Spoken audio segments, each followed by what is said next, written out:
Het belangrijkste nieuws van Curaçao in het Nederlands. Extra Journaal. Vers van de pers. Welkom bij Extra Journaal. Fijn dat u weer kijkt. We hebben het belangrijkste nieuws voor u op een rij gezet. En we beginnen met het bericht dat de minister tevreden is over de belastingopbrengst. Het ministerie van Financiën van Curaçao heeft vanochtend de laatste cijfers bekendgemaakt van de belastingopbrengsten van januari en februari 2025. Ik moet het goed zeggen. Het ministerie laat weten tevreden te zijn en benadrukt dat de opbrengsten op schema liggen. Daarbij gaat het zowel om de belasting als de premieopbrengsten. Zo is er 600.000 gulden meer binnengekomen in de eerste 2 maanden van het jaar dan was begroot qua belasting. En is er bij de premieopbrengsten sprake van een surplus van 7,2 miljoen gulden. En ook de opbrengsten door de douane van omzetbelasting bij de invoer zijn gestegen. Bewoners van Dam Preto stellen een ultimatum. De situatie rond het natuurgebied Dam Preto is al lange tijd een probleem voor de buurtbewoners. En nu is het een afvalplaats geworden van verse kippenmest gecombineerd met kippenkadavers, waardoor er de hele tijd roofvogels in het gebied rondhangen. Dat zegt Giselle Rosalia, zij is de woordvoerder van de bewonersvereniging Unidad y Habitanten de Parriba.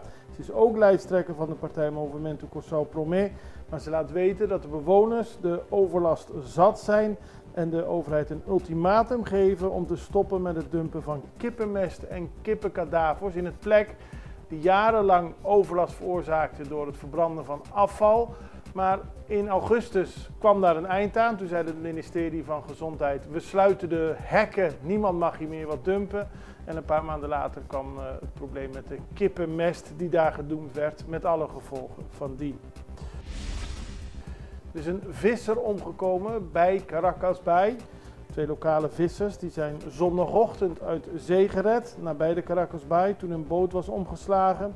Ze zijn uit het water gered, maar ondanks een reanimatiepoging van 1 van hen is die man toch uiteindelijk overleden. Hij werd naar de kust gebracht en ook met een ambulance naar het ziekenhuis vervoerd, maar hij is in de ambulance overleden en de politie onderzoekt waarom de boot is omgeslagen. Protest tegen maatregel voor Sint-Jacobs. Dat gaat over Edward Sint-Jacobs, voorzitter van de partij Mio Curaçao en ook jarenlang bekend als vakbondsman hier op Curaçao. Hij heeft te horen gekregen van zijn werkgever SBAP dat hij niet langer in dienst kan blijven als hij op een politieke lijst staat. Tenminste, zijn contract is afgesloten en dat is volgens Pro Democracia Progressivo een verkeerde voorstelling van zaken, want mensen moeten vrij kunnen zijn om ook een rol te nemen in de politiek. In Pro Democracia Progressiva zitten onder meer Edmond Francisca, Aiton Martens en Kenneth Valpoort. En zij spreken zich duidelijk uit tegen de situatie rond Sint-Jacobs. Meer politiek nieuws. Politiek Forum JCI. Dat was afgelopen weekend. 6 partijen waren aanwezig in het triangle. Alleen de MFK en Mio Curaçao kwam niet opdagen. Maar 6 partijen praten met elkaar over hun punten voor politiek. Het gaat over de GCI Junior Chamber International, Creative Leader in Curaçao. En daar konden alle konden alle aanwezigen vragen stellen en werd er ook geluisterd naar de verschillende politieke standpunten. Jongeren opgepakt met drugs, dat is zaterdag door de politie bekendgemaakt. Op de Mahumaweg trof men daar een auto aan waarbij de inzittenden zich verdacht gedroegen. De auto werd stopgezet en er kwam een hele grote wolk marihuana uit de auto. Toen is er onderzoek gedaan. De auto had A, helemaal geen papieren en is daarna ook weggesleept. En B, is er marihuana aangetroffen. Het gaat om een 24-jarige man en een 16-jarige jongen. Die man zit nog vast. De jongen is na verhoor naar huis gestuurd. En dan vond er een ongeluk plaats op de Snipweg. In de late namiddag moesten gisteren agenten van Rio Canario met spoed naar de Snipweg om een ongeval tussen een Nissan en een Hyundai af te handelen. Bij aankomst werd vastgesteld dat de bestuurder van de Hyundai bekneld zat in het voertuig. Ambulance en brandweer is gevraagd om te komen en toen begonnen de reddingswerkzaamheden. De ambulance vervoerde de gewonde man naar het CMC voor medische behandeling en de brandweerlieden moesten de weg schoonmaken, want door het grote impact die het ongeluk had was er heel veel olie op het weg gekomen. De man zat dus vast en de brandweer moest hem eruit halen en hij is met spoed naar het ziekenhuis gebracht. Wij gaan even over naar een break. We zijn zo bij u terug. Extra in Nederland. Van Amsterdam tot Arnhem, van Groningen tot Maastricht. Extra is erbij. Volg Extra Digitaal en blijf op de hoogte van de belangrijkste ontwikkelingen in Nederland. Extra Digitaal is te zien op verschillende platforms en kanalen zoals WhatsApp, YouTube, Facebook, Instagram en ook TikTok.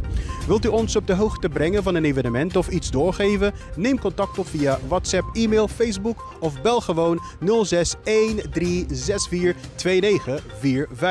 Volg of abonneer je op Extra Digitaal. Klik aan en volg ons.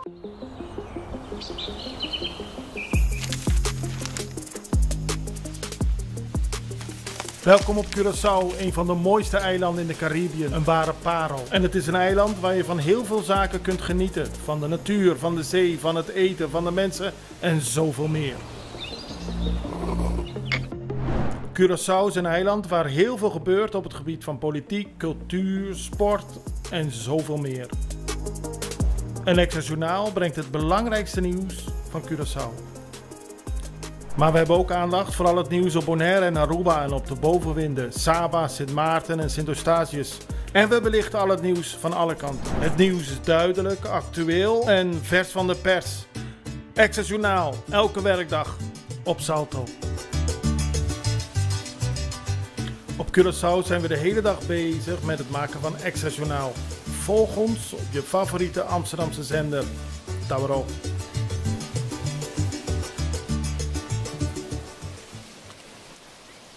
We beginnen op Sint Maarten, want het aantal schietincidenten al daar is onrustbarend.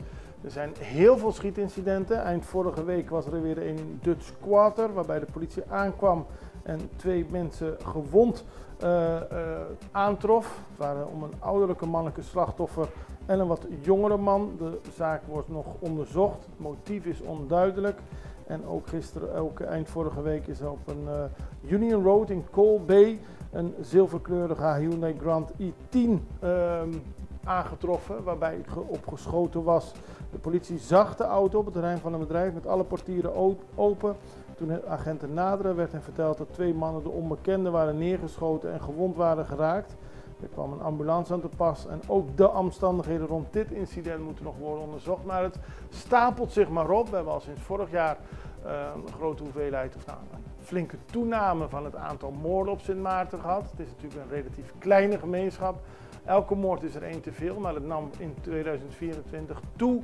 En nu de schietpartijen. De politie is al lange tijd aan het zoeken naar wapens, illegale handel. Het wordt als een speerpunt gebruikt, maar de schietpartijen blijven zich voordoen. Dan is er een campagne tegen huiselijk geweld gestart op Saba en Sint Eustatius. De Zorg en Jeugd Caribisch Nederland, de ZJCN, is gestart met de campagne Safe Together, Strong Together. En het gaat om de preventie van huiselijk geweld en kindermishandeling. Centraal staan advies, openheid en preventie. En er is een speciale hulplijn waarbij mensen kunnen bellen als ze het idee hebben dat zij iemand kennen die mishandeld wordt of als mensen zelf mishandeld worden. En dan was het afgelopen vrijdag en zaterdag de Wegenang Interinsulair, zeg maar de schoolkampioenschappen tussen Aruba, Curaçao en Bonaire. We hebben er in onze laatste aflevering afgelopen vrijdag uitgebreid aandacht aan besteed. Er waren wedstrijden van dames, meisjesvoetbal, de aquaton en schaken en het is allemaal mooi afgerond. De scholieren hebben genoten, ze hebben tegen elkaar ten strijde getrokken en dat is ook belangrijk voor de ABC-eilanden, dat de jongeren op die manier met elkaar sportief in het strijdperk treden. Dan gaan we nog internationaal naar Donald Trump, de president van Amerika. Die heeft zondag een een aanbod aangenomen van El Salvador. En daarom heeft Amerika 238 vermoedelijke leden van de criminele bende Tren de Aragua en 23 leden van de Mara Salvatrucha, de MS-13, opgesloten in een zwaar bewaakte gevangenis. Ze werden dus uitgezet uit Amerika naar El Salvador. En de president van El Salvador, Bukele, had het eerder aangeboden om Amerika te helpen. Trump had eerder geprobeerd om de Venezolanen naar Venezuela te sturen en daarvoor had hij een oude wet weer willen gebruiken. Een wet uit 1798 die eigenlijk alleen maar kan worden gebruikt in geval van oorlog of een dreigende invasie. En volgens Trump was de Venezolaanse bende bezig met een irreguliere manier oorlog op de Amerikaanse bodem te voeren. Maar de rechter stopte dat. En toen kwam El Salvador, die de Amerikaanse gevangenen, en dan zijn het gevangenen van Venezolaanse afkomst en van El Salvador, weer opvangt in de gevangenissen aldaar. Wij zijn aan het einde gekomen van deze aflevering van Access Journaal en we zijn er morgen weer. Ik hoop u ook. Het allerbeste. Tot ziens. Dag.